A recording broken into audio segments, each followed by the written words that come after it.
സംസ്ഥാന സർക്കാരിന്റെ പ്രിയദർശിനി സൗജന്യ യാത്രാ പദ്ധതിയുടെ ആദ്യ ദിനം ആഘോഷമാക്കി സ്ത്രീകൾ. കെഎസ്ആർടിസി ഓർഡിനറി ബസ്സുകളിലെ സൗജന്യ യാത്രാ പദ്ധതി ആരംഭിച്ച ആദ്യ ദിവസം തന്നെ 13 ലക്ഷത്തിലധികം സ്ത്രീകളാണ് യാത്ര നടത്തിയത്.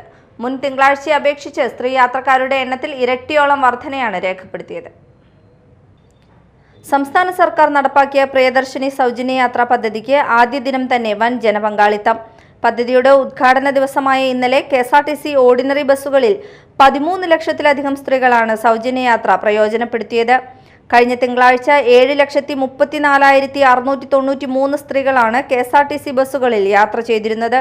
എന്നാൽ പദ്ധതി നിലവിൽ വന്ന ആദ്യ ദിവസം തന്നെ സ്ത്രീ യാത്രികരുടെ എണ്ണം 13,29,938 ഉയർന്നു.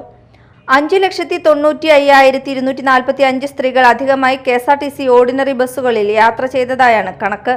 സ്ത്രീകളുടെ ടിക്കറ്റ് ഇനത്തിൽ മാത്രം 2,20,00,000-ലധികം രൂപയുടെ യാത്രയാണ് ആദ്യ ദിനത്തിൽ രേഖപ്പെടുത്തിയത്. ഇത്രയും വലിയ ജനപങ്കാളിത്തം പദ്ധതിക്ക് ലഭിച്ചത് കെഎസ്ആർടിസി അധികൃതരും ശ്രദ്ധേയമായ നേട്ടമായാണ് വിലയിരുത്തുന്നത്. വരും ദിവസങ്ങളിലും ഓർഡിനറി ബസ്സുകളിൽ യാത്രക്കാരുടെ തിരക്ക് വർദ്ധിക്കുമെന്നാണ് കെഎസ്ആർടിസിയുടെ പ്രതീക്ഷ. സംസ്ഥാനത്തെ സ്ത്രീകൾക്കും ട്രാൻസ്ജെൻഡർ വിഭാഗങ്ങൾക്കും കെഎസ്ആർടിസി ഓർഡിനറി ബസ്സുകളിൽ 0 ടിക്കറ്റ് നൽകി സൗജന്യ യാത്ര അനുവദിക്കുന്ന പദ്ധതിയാണ് പ്രിയദർശിനി. യാത്രാ ചെലവ് കുറയ്ക്കുന്നതിലൂടെ സ്ത്രീകളുടെ സാമൂഹികവും സാമ്പത്തികവുമായ ശാക്തീകരണത്തിനും പദ്ധതി വഴിയൊരുക്കുമെന്നാണ് സർക്കാർ വിലയിരുത്തുന്നത്. Media time, Kochi.